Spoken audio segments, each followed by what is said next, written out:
As my last video, I want to take a moment to address the desired outcome from my standpoint.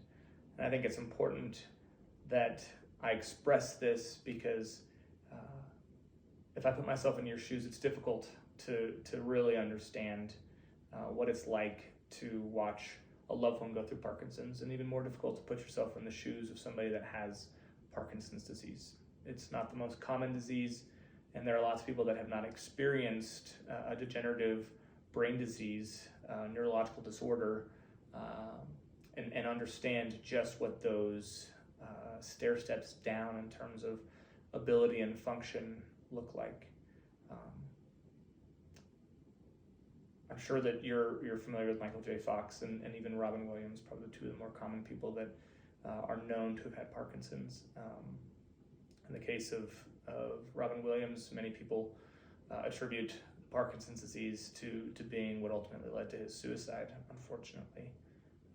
So it's not just impactful from a physical standpoint, it's wildly impactful from an emotional standpoint. You go from being a highly productive, capable individual to somebody who is dependent and reliant on others to do basic tasks, to being somebody who is unable to walk straight, to see straight, to do things like type on a keyboard, that struggles with bringing a spoon to their mouth, that has there are devices created now to help people with Parkinson's eat normally, spoons that can take out the shaking, the tremors.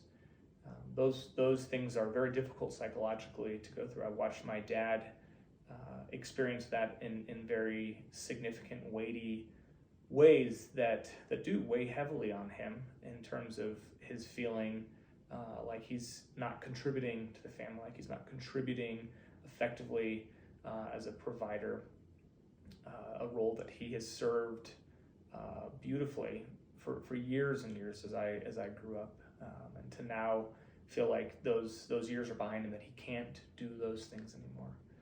To watch a grandfather bear the weight and responsibility of knowing that his grandkids aren't as safe with him as they are with everybody else, that we have to have other people watching him interact with his grandkids, the feeling of being a burden on others. Those are not small things. And again, I caution against ableism, that we as able-bodied individuals that have not experienced this, putting ourselves in those shoes and interpreting those experiences from our understanding, from our experience. I haven't experienced the inability to produce an income.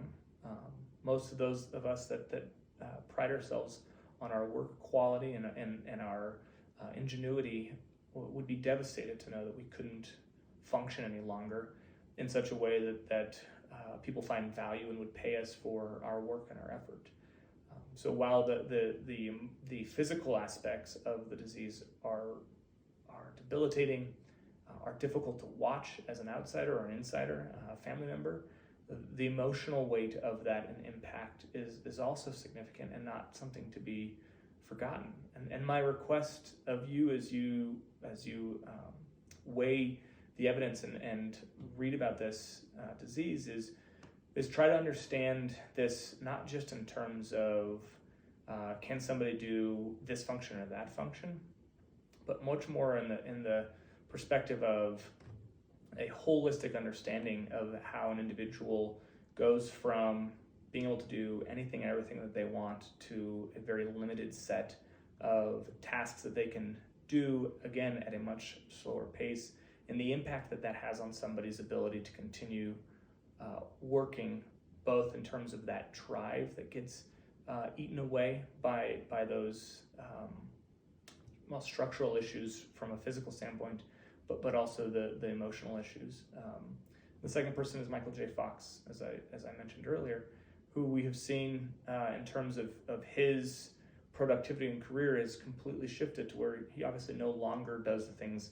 All that he really does here and there is some speaking engagements with some significant amounts of drugs in his system, and it's been something that obviously has informed very much so what he's able to do.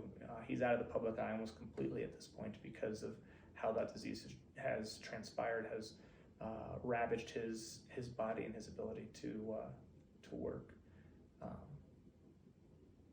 My dad's ability to earn an income, as I've mentioned, has gone to zero, and he's dependent on you as the fiduciary, the insurance company that has a fiduciary responsibility to him, that he paid faithfully through in his disability insurance, to help make up that this insurance policy was purchased for this specific reason, so that if at some point he was unable to be the provider that he has been, if he was unable to work for whatever reason, whether that's injury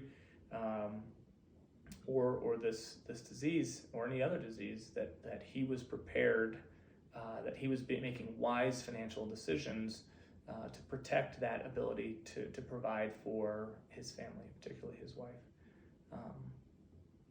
As I said, he's a financial advisor. He understands very much the responsibility and need to be wise with insurance and make sure that he covered himself for potential risks down the road. And understanding that is his source of income these days, because his ability to work is gone.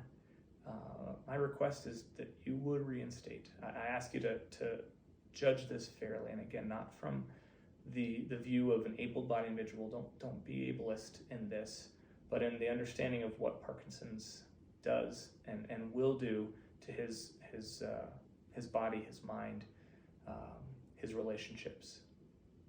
I appreciate you taking the time to watch these videos. They're not easy to make. It's difficult to talk about these things, but it's wildly important to us as his family that this be a fair and just